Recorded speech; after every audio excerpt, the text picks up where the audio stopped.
Assalamualaikum warahmatullahi wabarakatuh. Kami dari kelompok 6 ya Statistika. Untuk mengenal sendiri beranggotakan Alifa Nurul Azmi, Kafi dan saya sendiri. Latar belakang statistika secara etimologis berasal dari kata status yang punya persamaan arti dengan kata stat yang dalam bahasa Inggris bernegara. Pada mulanya kata statistika diartikan sebagai kumpulan data yang berwujud kualitatif ataupun kuantitatif dan kegunaan bagi suatu negara. Statistika merupakan cabang ilmu yang mempelajari bagaimana merencanakan, mengumpulkan, analisis, menginterpretasi dan mempresentasikan suatu data. Singkatnya, statistika ini adalah ilmu yang berkenaan dengan data. Selain itu, istilah statistika adalah ilmu yang berusaha untuk mencoba mengolah data untuk mendapatkan manfaat berupa keputusan dalam kehidupan. Ilmu statistika ini juga sangat penting untuk dipelajari oleh mahasiswa, terutamanya mahasiswa semester akhir yang harus mengumpulkan, mengolah, menganalisis, lalu menginterpretasikan data untuk menelitiannya seperti dalam pembuatan skripsi, tesis, atau disertasi. Dalam hal ini, pengetahuan statistika berperan aktif dalam menyusun metodologi penelitian. Dapat sekali penerapan ilmu statistika dalam metodologi penelitian ini, beberapa di antaranya seperti pengeluaran baku, proses person, uji normalitas data, dan uji homogenitas pada data. Selanjutnya, alasan teori akan dijelaskan oleh Kafi. Baik, yang selanjutnya adalah lesson teori yang merupakan lesson teori ini merupakan metode hitung dari yang akan dibahas. Nah, yang pertama adalah angka baku. Angka baku merupakan suatu bentuk perubahan yang biasanya dipakai untuk membandingkan dua buah keadaan atau lebih. Dalam statistika, angka baku lazim dilambangkan dengan lambang z-score dan juga t-score, yaitu suatu bilangan yang menunjukkan seberapa jauh sebuah data nilai menetap menyimpang dari rata-ratanya dalam suatu distribusi data yang dinyatakan dalam standar deviasi atau STD. Angka baku biasanya dipakai untuk mengetahui kedudukan suatu objek yang sedang diselidiki dibandingkan terhadap keadaan pada umumnya atau nilai rata-rata pada kumpulan objek tersebut. Nah, yang kedua ada korelasi Pearson atau korelasi ya, adalah alat analisis statistik yang digunakan untuk melihat keeratan hubungan linear antara dua variabel yang skala datanya adalah interval atau rasio. Koefisien korelasi R dapat bernilai positif ataupun negatif dan berada pada rentang min 1 sampai 1. Jika korelasi R mendekati min 1 sampai 1, maka hubungan keeratan dua variabel semakin kuat. Jika nilainya mendekati 0,0, maka hubungan keeratan dua variabel semakin lemah. Berikut ini adalah interpretasi besarnya nilai koefisien korelasi R yang dirumuskan dengan variabel RxY. Nah, yang ketiga ada uji normalitas Green-Force. Uji normalitas adalah sebuah uji yang dilakukan dengan tujuan untuk menilai sebaran data pada sebuah kelompok data atau suatu variabel. Apakah sebaran data tersebut berdistribusi normal atau tidak? Uji normalitas berguna untuk menentukan data yang telah dikumpulkan berdistribusi normal atau populasi normal. Uji Green-Force ini digunakan bila ukuran sampel N lebih dari 30 sampel.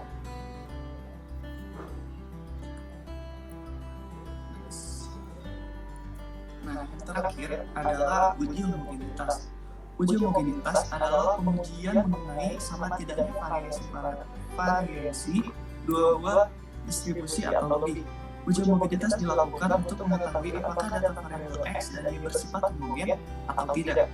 Ujian ini juga dikenal dengan uji serentak atau uji model atau uji ANOVA, yaitu uji untuk melihat bagaimana pengaruh variabel bebasnya secara bersama-sama terhadap variabel terikatnya, atau untuk menguji apakah model regresi yang kita buat baik atau signifikan atau tidak atau non signifikan. Jika model signifikan, maka model tersebut bisa digunakan untuk prediksi atau ramalan. Sebaliknya, jika non atau tidak signifikan, maka model regresi tidak bisa digunakan untuk peramalan. Nah, selanjutnya akan dijelaskan oleh Anfa. Selanjutnya ada metode. Yang pertama saya akan menjelaskan metode menggunakan aplikasi Excel. Yang pertama penghitungan angka baku. Di sini langkah-langkahnya yang pertama siapkan data yang berisi 6 mata kuliah. Lalu yang kedua mencari mean dari setiap data mata kuliah tersebut dengan rumus sama dengan average dalam kurung datanya. Lalu yang ketiga mencari standar deviasi dari setiap data dengan rumus stdef dalam kurung data.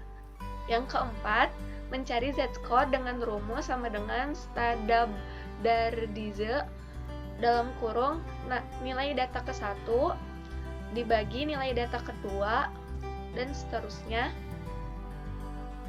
koma rata-rata dan koma standar deviasi. Lalu selanjutnya ada koefisien korelasi R. Yang pertama siapkan data yang berisi 6 mata kuliah. Lalu yang kedua mencari masing-masing nilai dari data X kali Y. Lalu yang ketiga mencari masing-masing nilai dari data X kuadrat. Yang keempat mencari masing-masing nilai dari data Y kuadrat. Yang kelima mencari sigma masing-masing nilai dari data X kali Y. Selanjutnya mencari sigma atau masing-masing jumlah dari nilai data X kuadrat. Yang terakhir mencari sigma masing-masing nilai dari data Y kuadrat. Selanjutnya ada uji normalitas menggunakan aplikasi Excel. Yang pertama siapkan data yang berisi 6 mata kuliah. Lalu urutkan data tersebut. Yang ketiga mencari ZI dengan rumus z-score sama dengan standardise dalam kurung n data, mean, standar deviasi. Lalu yang keempat mencari FZI dengan rumus normdis dalam kurung jumlah data. Yang kelima mencari SZI dengan rumus sama dengan if ZIN sama dengan ZI tambah N, SZI, N per jumlah data tersebut, yaitu 93. Lalu, yang keenam mencari FZI dikurangi SZI. Yang ketujuh mencari F hitung dengan rumus sama dengan max FZI dikurangin SZI. Lalu selanjutnya setelah dapat F hitung, kita dapat melihat F tabel. Setelah melihat F tabel, kita dapat menarik kesimpulan dengan ketentuan L hitung kurang dari L tabel, maka data tersebut terdistribusi normal. Selanjutnya ada uji homogenitas. Yang pertama, kita siapkan data yang berisi 6 mata kuliah, lalu mencari nilai var X dengan rumus var data X. Yang ketiga, mencari nilai var Y dengan rumus var data Y. Lalu mencari F hitung dengan rumus max dalam kurung var X dan var Y dibagi min var X dan var Y. Setelah itu mencari F tabel dengan rumus fin 0,05, count data X min 1, count data Y min 1. Setelah itu kita dapat menentukan kesimpulan dengan ketentuan jika F hitung kurang dari F tabel, maka data homogen atau heterogen.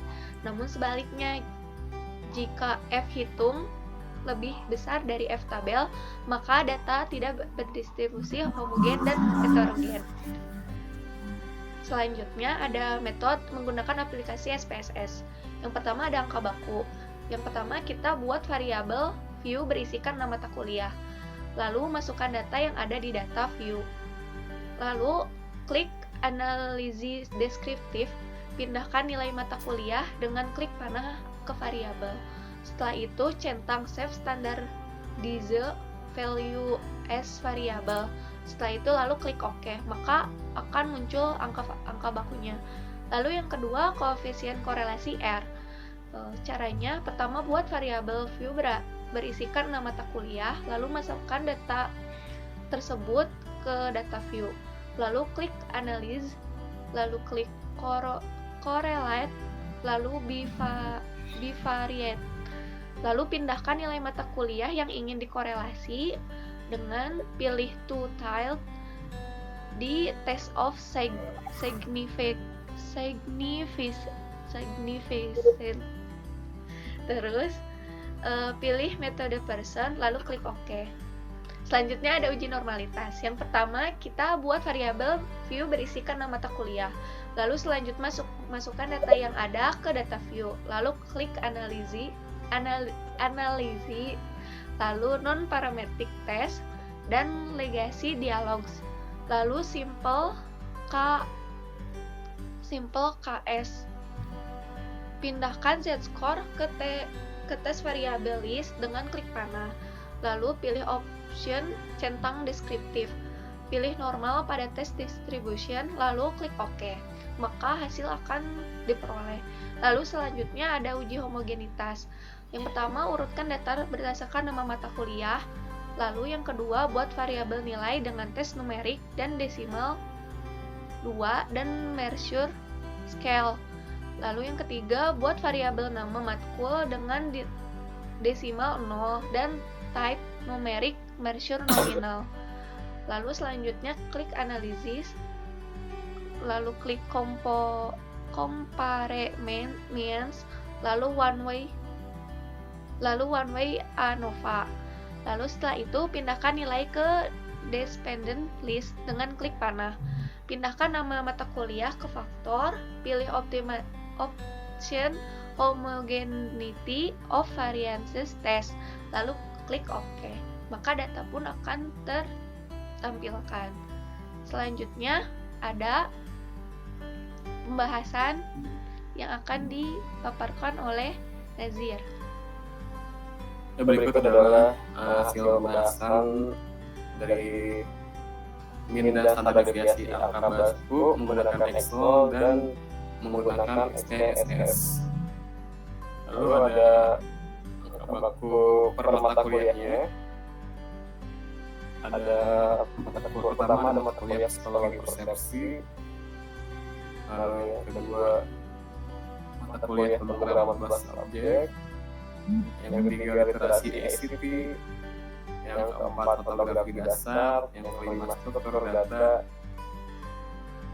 yang keenam dan yang terakhir strategi penggunaan multimedia. Selanjutnya ada koefisien korelasi atau hubungan korelasi menggunakan Excel dan menggunakan SPSS.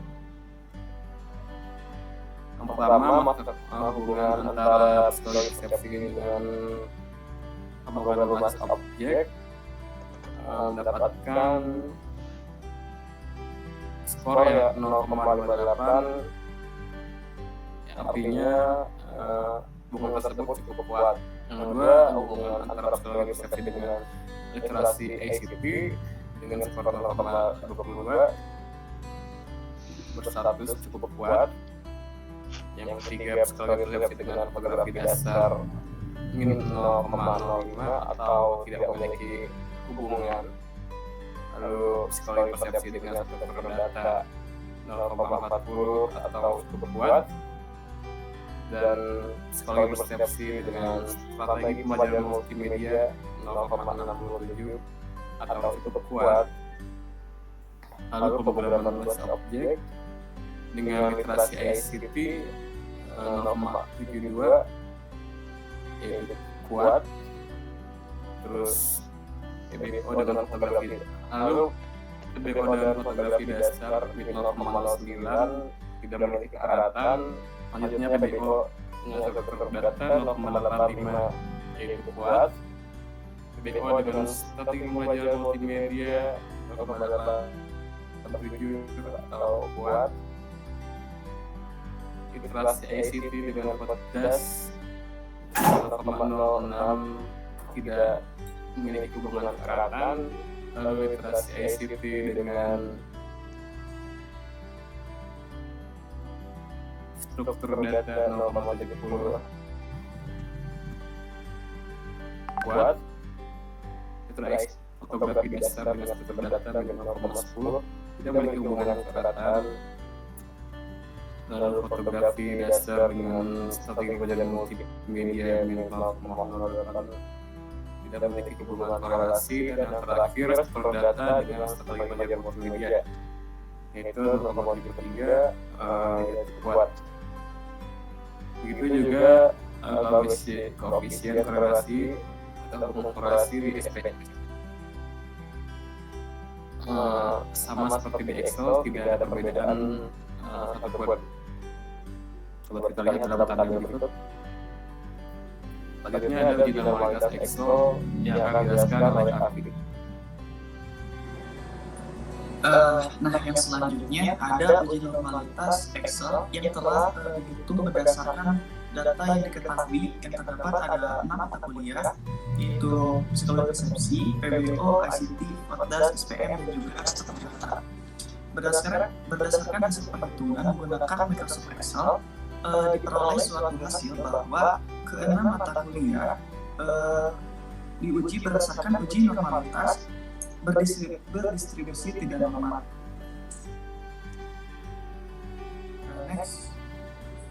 Nah, yang kedua ada tes uji normalitas menggunakan software SPSS.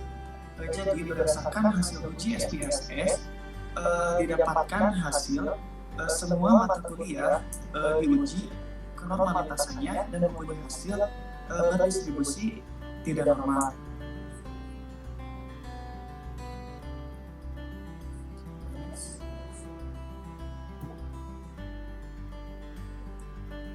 Selanjutnya ada uji homogenitas yang diuji pada Excel.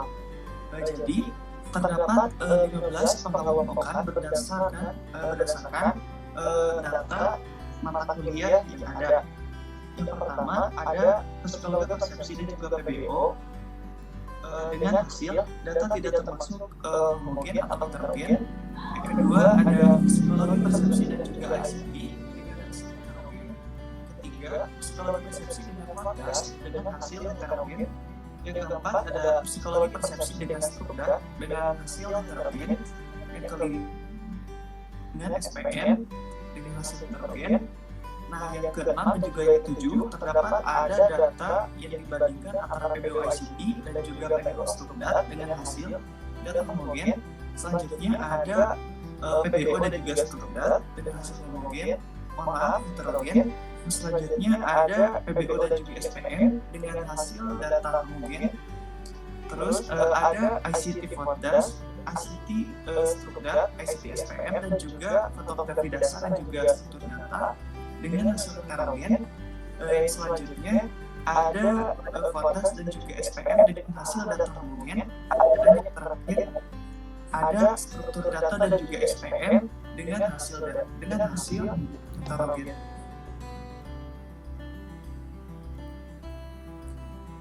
Nah, yang terakhir ada uji homogenitas yang dilakukan pada software SPSS. Jadi berdasarkan perbandingan antara uji homogenitas menggunakan SPSS dan juga Excel terdapat beberapa perbedaan hasil nilai. Untuk hasil datanya sendiri, yang pertama ada psikologi persepsi dan juga PBO dengan hasil heterogen, persepsi dan juga ICT dengan hasil heterogen, persepsi dan juga fotografi dasar dengan hasil data homogen, psikologi persepsi dan juga struktur data ada persepsi dan juga SPM dengan hasil data heterogen, PBO ICT dengan hasil data homogen, PBO Fotdas dan juga PBO struktur data dengan hasil data tidak termasuk homogen ataupun heterogen, PBO dan juga SPM dengan hasil data homogen. Terus ICT Fotdas dan juga ICT struktur data dengan hasil data heterogen, ICT SPM dengan hasil data homogen, dan yang terakhir ada data Fotdas struktur, fotografi dasar SPM dan juga struktur dan SPM dengan hasil data heterogen. Nah, selanjutnya masuk ke bagian kesimpulan yang akan dijelaskan oleh. Baik, di sini saya akan menarik kesimpulan. Menurut Novalia tahun 2009, terdapat beberapa hal yang menyebabkan kurang efektifnya pembelajaran statistika. Lanjut dengan menggunakan bantuan Excel dan SPSS. Beberapa hasil perhitungan antara SPSS dan Excel dengan data yang sama kadang ditemukan beberapa perbedaan karena faktor data yang kurang mendukung terhadap perhitungan SPSS dan juga Excel. Setelah dilakukan perhitungan angka baku dan koefisien korelasi R, uji normalitas, dan uji homogenitas pada data mata kuliah yang telah ditentukan menggunakan metode SPSS dan juga Excel, maka kelompok kami memperoleh 4 poin kesimpulan. Yang pertama, ada dari data hasil analisis perhitungan angka baku menggunakan SPSS dan Excel diperoleh bahwa tidak ada perbedaan pada bagian hasil perhitungan di setiap masing-masing data nilai mata kuliah yang dihitung. Selanjutnya, ada dari hasil analisis perhitungan koefisien korelasi R menggunakan SPSS dan Excel diperoleh bahwa tidak ada perbedaan pada bagian hasil perhitungan di setiap masing-masing data nilai mata kuliah yang dihitung. Dengan keterangan terdapat 4 hubungan yang cukup baik dan 6 hubungan kuat dan 5 data yang tidak memiliki hubungan keeratan.